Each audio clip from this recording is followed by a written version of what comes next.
Now then, networking's always been important. I'm not saying it hasn't, okay? But right now, in today's cloud-native microservices world, it is way more important than it's ever been in the past. So, if you already think that it's the center of the world, right? Well, I'm formally upgrading it to the center of the universe, and actually the central starting point of all parallel universes. Have some of that. Anyway, look, thinking about it, right? In a modern app, every piece of logic seems to be its own microservice these days. And each one of those microservices is a discrete network endpoint, so it has its own IP address. And of course, they're all talking to each other like all of the time.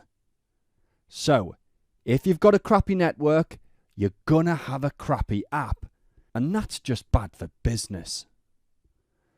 Now, I like a good picture, right? So, back in ye olden days, we'd deploy one massive honking app, the technical term monolith.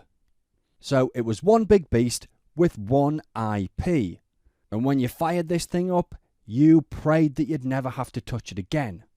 Anyway, look, the point is, right, every conceivable piece of code and logic was in there. One big app and one endpoint on the network with a sacred static IP address, yeah? Entered by hand into the networking spreadsheet. Remember those, yeah? But there's more, right?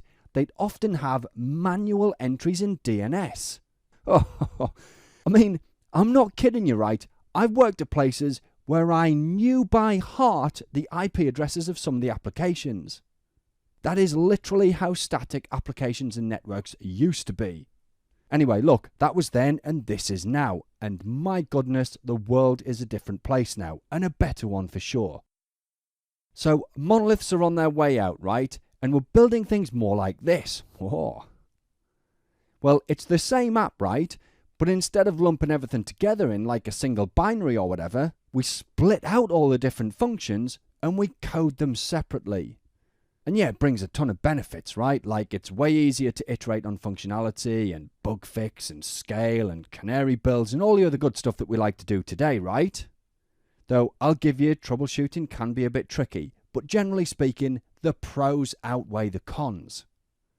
Well, on the networking front, all of these services here are endpoints, so they all need IPs. And they all need to know how to find each other. So we need a solid and a dynamic DNS, right? I mean, these endpoints are coming and going like mad. Well, look, at least compared to traditional apps, they're coming and going like mad. The point is, right, the churn on IPs and the likes on the network these days, it is incredible. So, big and scalable networks are mandatory, as is service discovery. I mean, when you've got so much stuff out there, and everything's constantly talking and publishing APIs and stuff, and don't forget the churn, remember? Well, in that situation, let me tell you, service discovery, so being able to find your stuff reliably, it's like gold. Now, actually, when I talk about churn, I should probably be clear about a couple of things. 1. Huge messy networks with a lot of churn, this is the new normal.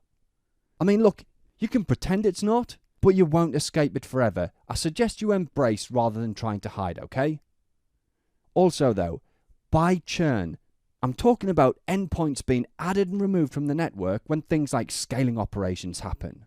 So let's say you scale a web service up. I don't know, like say you need more instances of the web front end to cope with demand. Well, that's adding more endpoints. Then you scale it back down, you're taking those endpoints away. But it's not just scaling. It's rolling updates, it's rollbacks, it's canaries, it's blue-greens, it's failures, it's everything, right? All the cool stuff that we do with our apps today, they are throwing things on and off the network all of the time. And this is real stuff, right? I mean, there are plenty of places where this kind of thing is business as usual, Monday through Sunday. And okay, if it's not business as usual where you are, keep an eye out, right? Because it probably will be one day. So, in the cloud-native world that we're moving to, applications are demanding that networks are dynamic and scalable, can handle massive IP churn, and provide solid service discovery. Well, lucky for us, Kubernetes has us covered. And you know what? where Kubernetes itself doesn't, the community does. So as we crack on, right, we'll be seeing big flat networks, scalable DNS, load balancers, and loads more, right? And you know what? It's never been easier, because it's all done in software. So when you're doing this in the lab or even in production in the cloud, right, there's no need for racks of expensive networking tin. Yeah, okay, in production on-prem, fair enough, you might want to be integrating and augmenting with some high-end networking kit. Fair play, okay? But what we're talking about here, and what we're going to see as we crack on, it's all software defined and really simple to configure and get up and running. Anyway, look, I've waffled more than I planned to here, so let's finish that and switch over and look for some networking stuff in the sample app.